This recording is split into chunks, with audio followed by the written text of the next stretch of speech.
Swooning for some jazz. Let Nothemba Madumo serve you up some jazz and beyond.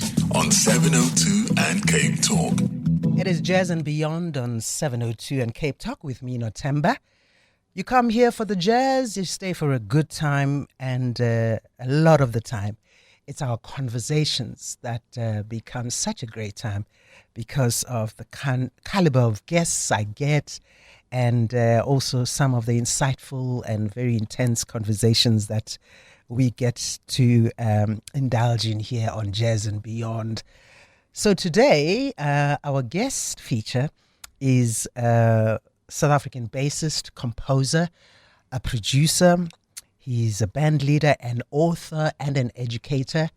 And he's considered one of the most innovative and influential voices in contemporary music in this country. And I'm talking about Carlo Mombelli. And hello, Carlo. Hello, Nothemba. Nice to be here once again. Absolute pleasure. Last time I spoke to you, actually, you were head of the music department at Wits University. Exactly, yes. And you were conducting some events and, organizing some beautiful sessions with musicians. Are you still doing that? All right. Well, I was at Wits for many years. Yeah. 20 years, actually. It's a big part of my life. And I think... But in different... Different as a lecturer. Okay. And then I was HOD for the last 2 years. Okay. I did my PhD at Wits, did my master's, my PhD at Wits in 2007. So I had a long history there. Mm. And then I was HOD for 2024, 2025. In May last year, I turned 65. Okay. And you know that little button that says terminate? What? When you're 65, you sort of like, that is it, your cut-off date. They eject you. Exactly, out of the system. Yeah, it's as if somebody had their finger on that little button and pushed it, and I was terminated. But the vice chancellor called me to his office and says, "How can we keep you?" So I said, "All right." They've given me a post-retirement residency, an artist in residence contract to do artistic stuff at the university this year. Okay. And it's amazing because in 2004, I was invited to Wits University. It was just a classical department. I was invited there as an artist in residence for my compositions. The first thing I did in 2004 was I started the first ensembles for improvisation ensembles. I taught classical musicians that they too can improvise. It's not for the elite few. Sure. We are all improvisers, all of us. And it was such a success. They invited me back in 2005. I started the first jazz ensembles at Wits as well, 2005. And in 2009, they offered me a contract at Wits. So I was there sort of from the beginning of the improvisation part of the university. And it's beautiful because it's come full circle now that I started off as an artist in residence and I'm ending off as an artist in residence at Wits University. So no more exams, no more course outlines, and none of that. No more marking. The marking, no more marking. Just focusing on art. And so they've given me a few deliverables. And, I started this piano festival. That's when we spoke last about the piano festival that I approached Standard Bank. Would they be interested to do a festival on the sound of South African jazz piano and then bring in classical piano as well. So it was such a success last year that we're going to do it again. So that's one of my deliverables. We're going to do it in May, 8, 9, and 10 of May. So there's going to be a lot of South African jazz pianists, just solo piano, and with whatever they bring, if they bring a bow with them or sing and stuff like that. And we're going to have classical as well. That's 8, 9, 10 May. So that I'm busy organizing.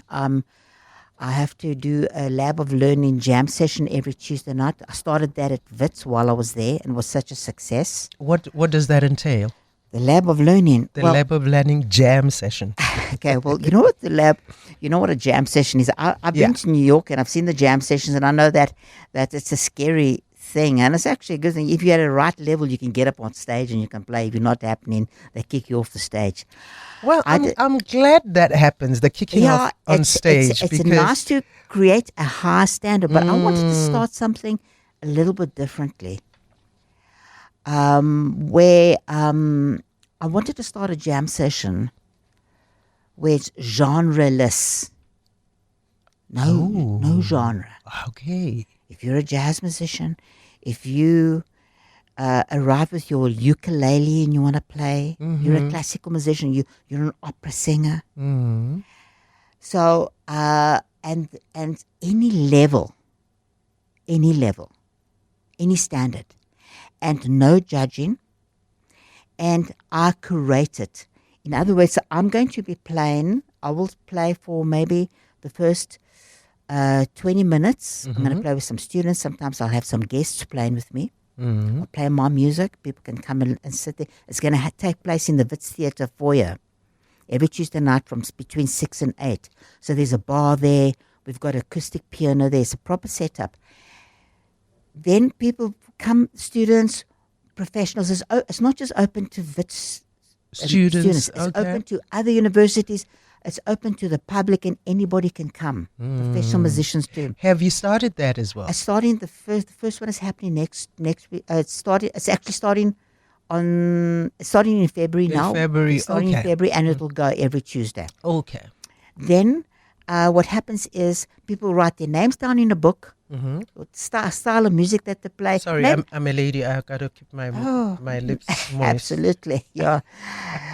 And then I look at the book, and then I curate it. I put things together. You know, we've had last year somebody came up with a ukulele. It wasn't so great, but they came out. For them it was special. Of course. And then I saw there was a great drummer there. I put the great drummer with the ukulele player, and I think, that would sound amazing if I bring now an opera singer in. And so suddenly you've got an opera singer, someone playing ukulele, someone playing jazz drums, and you've got a different sound all of a sudden. Yeah. And it brings the music up. And, you know, if someone comes and they play the guitar's out of tune, it doesn't sound great. Afterwards, I'll go to them and say, look, that wasn't great. I'm not there to cut them down, but I'm there to uplift the standard. I said, but listen, let me tune your guitar. This is how you do it. Now try again. And they go up, and it just sounds beautiful. If a singer the range is too high and couldn't get the notes, I say, look here, come back next week, transpose that down. It's about lifting up people. And also just, coaching them on how to use their voice exactly. in a more comfortable... It's not about cutting people down. You know, when I started my career, I didn't study at a university. I studied on stage with Johnny Ferree. Johnny Ferree was so direct. Duke Makazi was the saxophone player there. Yeah. And he would come to me in the breaks and say, yeah, what you just played. You can hear I've been practicing because all it sounded like it was just technique. It sounded terrible, what you just did. And then I was practicing like crazy, 10 hours every day, and I had incredible technique. He said, slow down. So try it like this. So he didn't cut me down, but he was direct. He was honest. He said, what you just did sounded terrible. Okay. However, try it like this. Which I think has a lot to do with how you even approach, your lecturing and how you educate others. But I think also you are a master in terms of helping people to understand what improvisation is and what it can be. Because I think some musicians quite don't understand, because you can improvise or just want to be improvising all the time. Meanwhile, the song is not a nice song. Exactly. You know what I mean? It's not a nice song, and that improvisation is spoiling things. or making it worse. Well, So can you just maybe very quickly, make us understand why improvise and what role the improvisation or what value it adds to the music? all right. Well, we got to first. Um, I know let me go back. Yeah. One step of what you said about the composition being bad. Mm, Composition is the highlight for me of anything. okay. I love songs, I love compositions, and I love melody. Is the soul of melody. Is for me, a melody is sacred. If you find an incredible melody, that is a sacred thing, because that's something that people will always remember. Absolutely. They'll remember. I am looking for melody. I love Miles Davis. If he brought in an album and he played amazing, great improvisations, but the compositions, I did not like them, I'm not going to buy that album. People are attracted to you because of your compositions.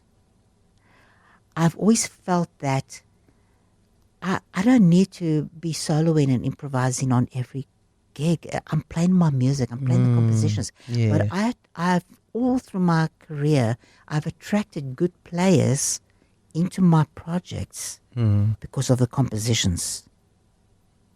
That for me is the main thing. Yeah. Then, when we learn our language, we learn to speak it, and we learn to improvise conversation. Everybody is an improviser. Yes. We talk. What are we doing right now, you and me? We are improvising. Basically, we're winging it. Yes, we're just winging it. We improvise in this whole session. We haven't prepared anything, really. But that's the thing. That also related to life. Life is a whole big improvisation. It is. Life is an at all times. improvisation. Yes. And you know what? So when you learn a language, did you learn the theory first? Did you learn the how to write and read first? No. No. You learned that afterwards. Yes. Those for me are the really deep musicians that learnt the language first, and then they learnt the theory afterwards. Those that learn the theory and the grammar first, they're not as deep as the ones that learn The theory first. You must Okay. remember the theory in music is the grammar of music. Then you've got to learn to become poets. Poetry is how you address the improvisation. Now, when you even classical musicians, when they're sitting down at the piano and writing that composition, they are hearing it. The improvisation is happening in their head. In their head. It's not a. So when I hear a composition, I can hear if it was theorized or thought out in a very clever way. It does nothing to my spirit, does nothing to my soul. It doesn't touch me because it didn't come out in a natural way. It wasn't something that they were feeling, and that it was imagined. And I don't hear I don't hear the person actually, because everybody is an original, because everybody has got their own fingerprint, their own DNA. Yes. We're maybe not all innovators. We're not all the I'm not the person that maybe discovered the light bulb. But I don't have to stand in that person's shadow, because if I can just find out who I really am without trying hard to be different, then I'm an original. Yes. And everybody is an original. And then of course the improvisation comes when you've mastered all these other elements. Yeah, you have to be able to,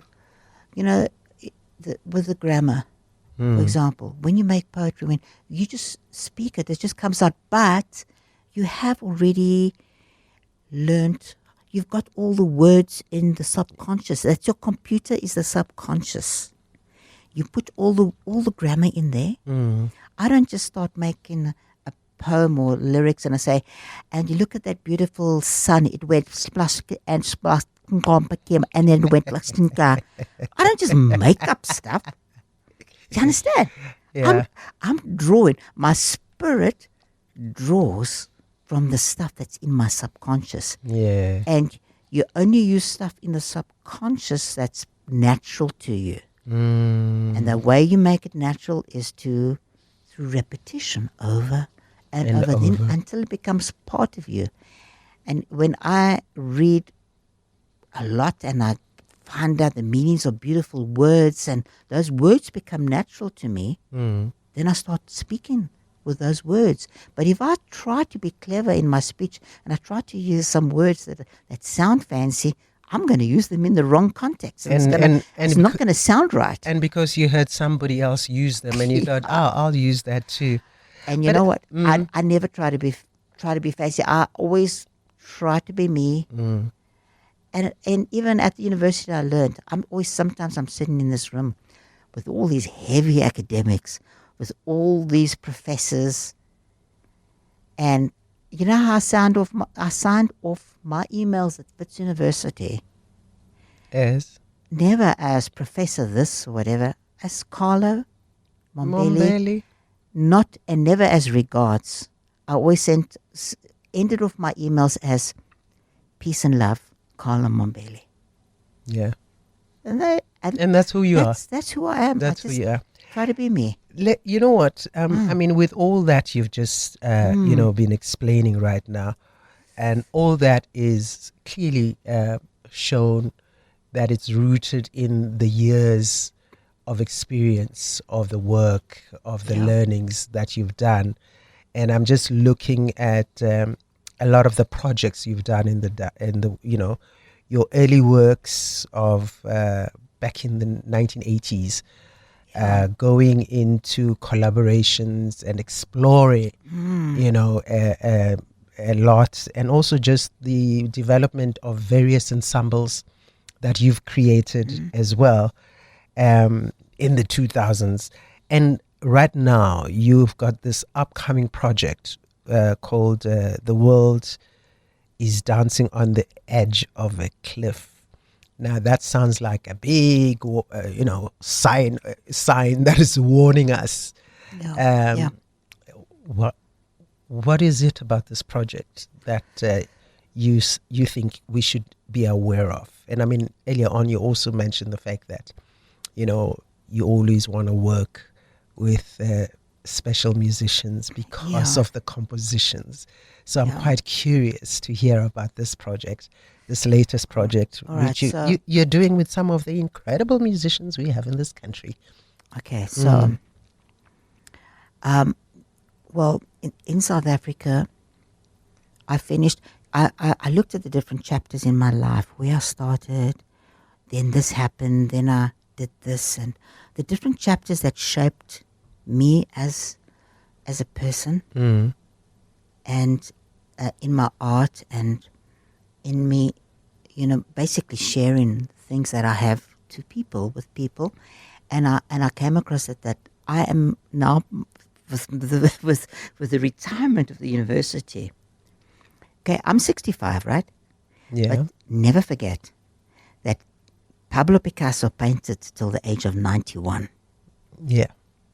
So well, I mean, I've got a lot of years left. And I totally understand. With creatives, there's no age. No, we retire when we die. Exactly. Okay. Exactly. You see, we retire.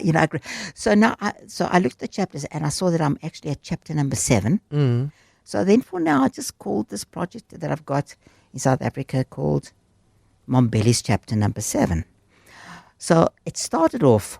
So last year, I've got this recording that I put together. I've got some music in September with a beautiful band in Europe. I've got this with a Swiss record label. And I heard Masaki singing in this Ama piano piece. Duke Kukusela. I thought, yo, listen to that voice. I showed my wife. I said, I've got to contact this person. I just love the voice. I didn't know that she was like quite well known, actually. Really? Yeah. Under which stone have you been living? Oh man, Msaki is it. So I contact her. Carla, she'd been listening to me when she was a youngster when I was playing in Grahamstown. So I can't believe with my band, The Prisoners of Strange. Yeah. I can't believe how many people that band actually influenced, The Prisoners of Strange. I keep on hearing it all the You'll time. be surprised how many people I've talked to on this show who refer to you as an inspiration. Ah, well, that's good to hear. That's good to hear. Well, anyway, I contacted her. I said, look, I've got this recording in Europe. Do you want to come?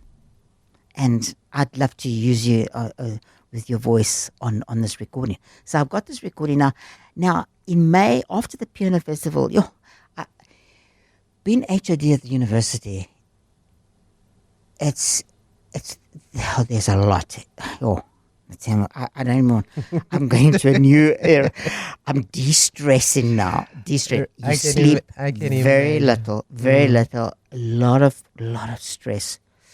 Issues and stuff and meetings and trying to sort out problems. Man, I had a really stressful. In the end, you know that around May, I lost my hearing. I couldn't hear properly. I went in, they said, there's a lot of stress, the back of my neck, a lot of fluid. So, okay, I'm just going into private stuff here now. But they have to operate on my ears. They have to release this stuff. Okay. I said, all right, they're going to have to put grommets in my ears. I said, what's that? They said, they're going to drill through my eardrum to release the pressure and put these plastic tubes in. I said, no, they have to do it. So they did it. The left ear, it didn't go as planned. They had to take out this piece of plastic in my eardrum while I was lying there on the bed. I said, now, you can do it now. I said, yes. They pull, I could feel this pressure, and suddenly I hear this clap, like a gunshot in my ear. And suddenly, you know when you have a singer that's got no experience and they take the microphone and they put it in the front of the monitor by mistake, and suddenly you got this incredible feedback. There was this gunshot, and at that time, in this ear. You know what happened? The specialist tore my eardrum. Here I'm sitting with a torn eardrum. No. There's super high-pitched sound and the noise that goes with it. And I'm not talking about tinnitus, which a lot of musicians have got. There's like the soft, like sound of the sea the whole time. I'm talking about like this noise. It was a trauma impact in my ear. Okay, so now I've got this, and I'm supposed to be writing music for this new album in September. Oh my word. I've got these incredible musicians that are coming to play. I'll tell you who they are now. Now I have to try to write this music. You know what? My wife, she's just incredible. She held me, and she helped me to get. I just carried on with as if nothing was happening to me, but there was this incredibly trauma-induced stuff in my head that I could hear every day. I couldn't sleep. So was this a constant kind of? It did not go. Oh my! This constant noise was like this electronic sound with this high pitch. It was a feedback in my ear. I tried to practice as much as I could, just make sure that I was on top of it. I said, stay positive. I've got this incredible stuff happening in my head. I'm going to get through it. My wife helped me. You know, we married this year 43 years. I know. 43. Incredible. And sorry, I always talk about it because she's amazing. You have to acknowledge it. I have and to acknowledge it. Absolutely. The energy that she gives me. And she held me through this. Anyway, so now I'm going to Switzerland. So I went to Italy before the recording in September. Misaki's on her way via London. I went there just to focus and practice and prepare myself. Luckily, I found some new compositions during this time because I tried very hard. At the last moment, I found new compositions. So now I get to the studio. The recording studio is even smaller than the studio we're in now. If you're on video, you must see it's like half the size. We've got piano, we've got Django Bates on piano. incredible pianist. He's on tour with Anu Brahim at the moment and with Dave Holland. And, he's like heavy, very centric piano with a touch on the piano. Oh, and he wears these funny little crocheted hats. My wife asked him, why do you wear those hats? He says, because it makes everybody happy. Because when they look at him, they all start laughing. See? So he's there. We've got Asanda, Masaki. She walks in, she says, where's the vocal booth? She says, no. Sound engineer says, no, this is live. So now she's standing next to the piano, so she knows that. And we all the rest of the musicians, we between the age of 63 and 65. Masaki's a youngster, actually. Yes. She comes in. And okay, so she's next to the piano. She knows if she sings out, that's going into that piano mic. We have to redo the whole track. There's no overdubs and there's no fixing the session. Yeah. All right. Next to her, on my right, is a trumpet player, Niels Peter Molvar from Norway. And I love Niels Peter Molvar for all these years. 17 records on ECM. He walks through the door. He's got a broken arm. I said, what happened to you? He says he was on his bicycle on his way to his studio in Norway and he fell off the bicycle and he broke his arm. I said, can you play? He says, yeah, of course. I'm used to, like, sometimes students, they come into the class and they can't play today. They say, sorry, sir, I can't play today. I've got a paper cut. I think, yeah, okay. You can't say anything, But he comes in, he's got a whole magnificent musician. Broken arm. He's got his right hand. Then I've got this Mathieu Michel, this other trumpet player sitting next to him. When he plays trumpet, it sounds like a voice. It's so, the soul, the spirit. Me, I'm sitting there, like, with all this noise, I can hardly hear. I've got the drummer next to me, Jeff Ballard. Is like this incredible drummer, He's been with Brad Mulder for 5 years. He was with Chicory before, then Pat Metheny. He was the drummer with Ray Charles's band. So I've got the A-team there, and he's as sick as a dog. I think he had COVID, because between takes, he was lying on the floor on his back going, like this. And they said, okay, we're going to do a take now. Yeah. And he comes, and then he just plays. So now we recorded all these tunes in 1.5 days, live. First take, second take, done. So I waited a while before I heard the recordings. I thought, I hope it's going to sound okay. And now they sent me the rough mixes. Yeah. Nothemba. Incredible. It's deep. How did we get into such a deep space? And we all a bunch of old crooks, you know what I mean? I've listened to some, and what I've noticed is that it's only probably halfway through the song that's when, like, Masaki either comes in with her poetry or with her harmonies or whatever she does, but it sounds fabulous. And just even the idea of using her as as the vocal element in the music, I think, has just lifted everything to another level. There's this there's one piece called Praying Mantis. And there's one thing actually that I actually quite like in the Bible. It's 1 Corinthians 13 where they talk about love. I went to, that I really like. I said to her, can you look at that? And can you recite that in your language? It just recites what love is. And we play around that. Now I've got, also the lineup is unusual because I've got 2 trumpets. Yes. And I didn't say, okay, you're going to do a trumpet solo now and you're going to do a trumpet solo.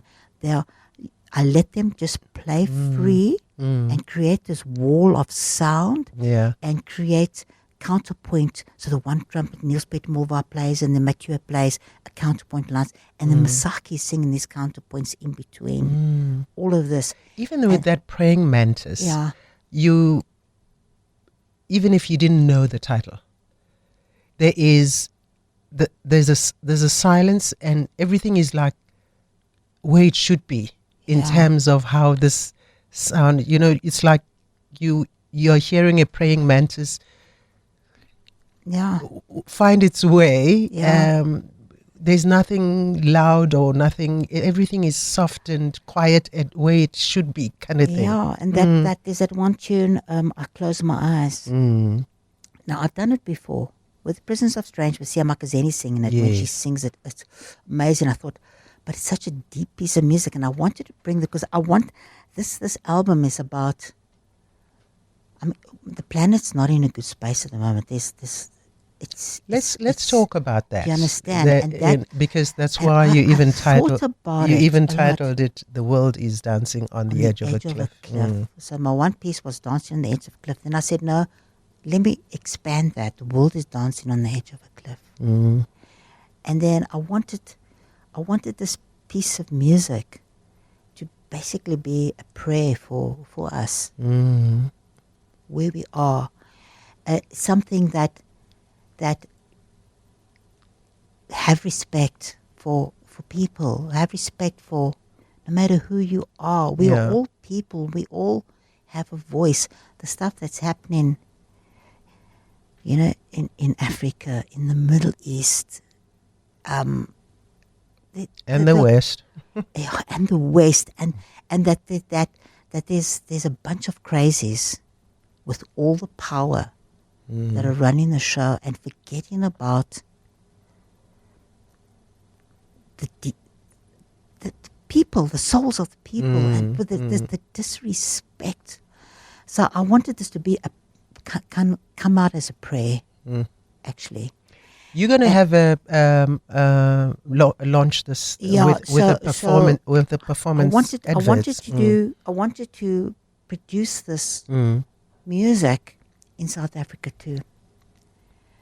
And I just back to I Close My Eyes. So I decided to play this piece of music, and Mathieu Michel, he plays the melody on the trumpet. At first, it sounds like a voice, because I remember seeing how she sang it, and it's so beautiful the way he plays it. And then on top of that, Masaki recites one of her poems. And the way she sings it in the end, where she sings Amen. And I had a German musician friend. He took over from me at the Rickershaus Conservatory. Because, I taught there as well. And he took over. He came to visit me in January. And a German guy, I played him some of the pieces. Now, this is a German guy. You know that he started crying? Wow. He says, he can't help it. There were tears in his eyes. He said, this music just went into his spirit. And that's what I want the music to do. And I tell you, having Masaki, she just adds this edge of spirituality to it. Doing it with the local musicians. With the local musicians. Let's talk about the musicians, because I see we are running a bit out of time. Well, I the try musicians to find, you're using for this album launch. I want to find the deepest musicians that I can find, And of course, for me, Carl Shepard, he doesn't. When I heard him play the first time I heard him play was when we recorded an album with Zim. People don't even know that we recorded an album. But Zim was playing saxophone and a gong. And Carl Shepard was a youngster. He was on the piano. I heard him play. And I heard his sound. So we've been working together for a long time. Yeah. Carl doesn't play into the piano. He doesn't play like this. He doesn't play from the top down. For me, it's as if Carl Shepard draws the sound out of the piano. Like he looks at it and he draws the sound like Abdullah does, Abdullah Ibrahim. He draws the sound out of the piano. I've heard that. And Do you know what I'm saying? And Carl is a spirit. When he plays, it touches me. So I've put this new band together to play this new music with Kyle. And I love the way that Jono plays. Jono plays with Carl. It's just the sensitivity of it. They just have a language between them. Yeah. And then I'm always looking for tone. Tone is for me. Tone is the sound. The sound that touches people. People remember you by your tone. Your tone, true. When you talk on the radio, people notice it's you. Yeah, I'd be walking in the mall and talking, and then and someone said, "I heard your voice." It's your voice. It's your sound. It's the sound, not the technique. Yeah. It's the tone. You can, if someone can just. I went to listen to Jan Gabriel play a few times actually. He played one note on the saxophone, and the hair went up on my arms because of the tone. Because of the tone, true. And Marcus Wyatt's got that tone. He's got a tone on that trumpet. I just want him to play one note, and I'll be happy. So Marcus is playing, and me and Marcus have been working together for many, many years since the beginning, 2000. You know, we actually played on the first Cape Town Jazz Festival together, the first one. Yeah. And he was with Prince Lingwaza. Wow, I had two trumpets there. Yes, I'm you thinking do. about it now. Prince Lingwaza and Marcus. And you know, we're playing again with this band at the Cape Town Jazz Festival. Yes, in fact, We're playing with the same band. Me. It's yes. amazing, actually. So it's Jono Sweetman, Carl Shepard, Marcus Wyatt, Masaki on voice, and myself. And we're going to play the music that came to me in a very, very strange way. And let me just tell you that my ears have opened up. I've distressed my ears. I can hear again. I'm starting to sleep again. That's so good to know. And I'm starting to practice a lot. But my practicing, I'm starting to develop and find new things. So I'm in a very, very positive space myself. Are you seeing the doctor? But I'm sorted. I'm sorted. Okay. But we need to tell the story. Yeah, we need. And you're musicians, so right. musicians are the ones that bring a ray of hope, uplift. You know, musicians are part of what we do as humanity. We are. It's no secret that the arts are always in the faculty of humanities. Absolutely. At a university. Yes. Do you understand? So we are there to tell our stories, and we are 3 weeks away, and the bookings are like sitting so high. So if people do want to come, so do say have to where it is, at what time it is, and are you launching the album or no? We're not. I'm not launching. You're not launching the album. album. You're just performing the music. I'm performing the music and we're actually album. mixing the album very soon. But what you're going to hear, if you're going to play some of the music, those are actually rough mixes. And if you just listen to the rough mix, it really sounds mixed. It's just the way they recorded it. So we will be playing the music, and it's on the 21st in the Wits Theatre. It's a beautiful theatre. Of February, and with beautiful lighting. It's like an amphitheatre. Yeah, I know. I've been there. There's only 350 seats available. Okay. And we're starting at 7. So if you do want to come, I suggest you actually book. There's one piece that just came. If you want to end off with this piece, it's called "For the Children, Peace and Love." I just sat. In fact, I sat I heard in the Masaki lounge on that one. and I started. I was practicing. My wife was sitting there, and I started playing this line on the bass. My wife comes to me, running to me. Let me quickly record this so you don't forget that. And she recorded it on the telephone. She does that to me. I'm practicing. She's, listen to that. And she comes and she records it. And then because you forget the stuff. Yes, yes. And then I started singing it. For the children, peace and love. And then Masaki heard it. She says, that's it. That's the one. That's the one. Just, that's the whole composition. Are those 3 bars. And then she takes it off and she just starts improvising. And that's what we have to do things for our children. And it's got to be about bringing them peace, showing that there is love, actually. We have to give love to people. And we bring it to our children. When you compose, do you compose as a bassist? Do you compose... I don't know. Or do you... Okay. I know. That I've been to your house. You got that piano there. I don't know if you use it. Yeah, I do. You know, when I sit down and I start scoring. But recently, in the last few years, my composition. I never sit down to compose music. Okay. I find it very difficult to sit down. Okay, now I'm sitting with my pencil and I'm sitting at the piano. Now I've got to write. No, the songs they kind of pop into my head, and I start. When that happens, then I go to the piano and I try to figure it out. But most of the time, it happens. I'm busy practicing. I practice. I try to practice a lot, and then I also improvise a lot. Yeah. And then I hear something that comes out, or my wife starts coming and talks to me, and I'm busy just improvising. I'm just playing while she's talking to me about something. We need to go to the shops tomorrow because I saw that there's a special on this nice pasta or something. Let's go there. And then she's inspiring me, and then we walks up and I think, yo, listen to that. Okay. And then it sounds good. And then through repetition, I work on it. Yeah. And sometimes a composition can take me 2 months for it to arrive. I wait for the compositions to arrive, and sometimes in one day, the whole thing is there. whole thing is there. Yeah. So the compositions arrive.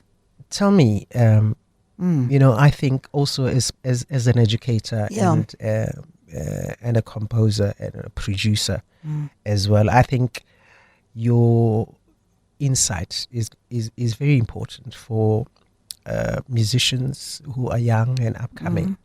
What role does spirituality and introspection play in that, as we talked about earlier on, in your authenticity? Okay. Well, because a lot of young music, obviously, they grow up listening to all sorts of music and all types and other people's music, and then finding themselves and even having the space to accommodate their own beliefs and spirituality, and being able to go to the mirror and look at themselves and introspect and discover who they really are. I think is the determining factor of whether you make it or you don't. I don't know. That's what I think. Yeah, I think, okay, well, whether you make it, there's two different ways of making whether you're making it. Yeah, not necessarily one is in sales of records. One is a lot of good luck. You were playing that gig and the big producer walked in and heard you. Right? That's making it as fame in that way. Yeah. But this is the other thing. Sure, I want people I want my music to be out there. And I do want fame with my music, but in a different light, that I want people to hear my music, that I can make a living playing my music. But I think if it's got to do with why do you want to do it? Why? So I come across a lot of musicians. So at the age of 8, I heard Swan Lake. And at the age of 8, I knew that was my calling. I already knew I was going to be a musician. I only started playing bass at the age of 16, but I taught myself then. But I already knew, and I believe that I was born to be a musician. I'm not going to a university to study to become a musician so that I can become famous and it was easy. And that's what I've seen at the university, and I can see it. I can see students that are coming in that are already musicians before they came into the university, because that is their calling. And the calling of so it's great when it's and I'm genreless actually. Yes, you are. I'm not a jazz musician. You are all everywhere. You know what I mean? True. And I love all these music. So if I'm going to teach people composition, I'm not going to teach them composition according to Carlo Mombelli. I'm going to take what I'm more interested in is finding their composition, how they see it, and then developing it. Showing them about form and balance, and to develop their sound to a higher level. I'm against ironing out the wrinkles, because maybe those wrinkles is what makes that garment beautiful. Sure. So But so I like your that question of or rather for anyone, young people, to ask themselves why they are doing it. why are you doing it? Do you want to just be recognized, everybody talking about you? And the thing about music is we gotta find out what is the purpose of musicians. What is our calling on this planet? You know, what is the calling of a doctor on the planet? Why do we make music as well? It's about sharing and uplifting people. And telling a story. We are storytellers. Yes, and telling a story. Absolutely. Yeah. So you also telling lots of stories at the Cape Town International Jazz Festival, which is fantastic. Yeah. With this very band that you're going to be playing. And I'm happy that we're going to play in a smaller venue in Johannesburg. It gives us the energy for a bigger stage. Because it's fantastic. It's not easy playing on a big stage. Yeah, listen, congratulations on this project. And as you know, the title of it, the world is, hanging on a cliff or dancing on a cliff. Dancing on the edge of a cliff. Dancing on the edge of the cliff. Yeah. And the dance element. Yeah. Dance is normally considered as a celebratory kind of form. Exactly. But there's a contradiction there with the dancing, but there's this cliff that you can just fall over and everything goes kind of in the title, which I think, as you say, is very reflective of the state of the world right now. Yeah, so what can I say? I just we got to stay positive. Yeah. Actually, and I think we're going to stay positive when we listen to the music and. Fantastic. Yeah. Listen, Carlo Mombelli, always a pleasure talking to you. Thank you. Always nice talking to you. Thank you for coming through on Jazz and Beyond, and all the best with the Wits Theatre. And when this album does come out, obviously, we'll be very happy to tell the audiences of Jazz and Beyond when it's available.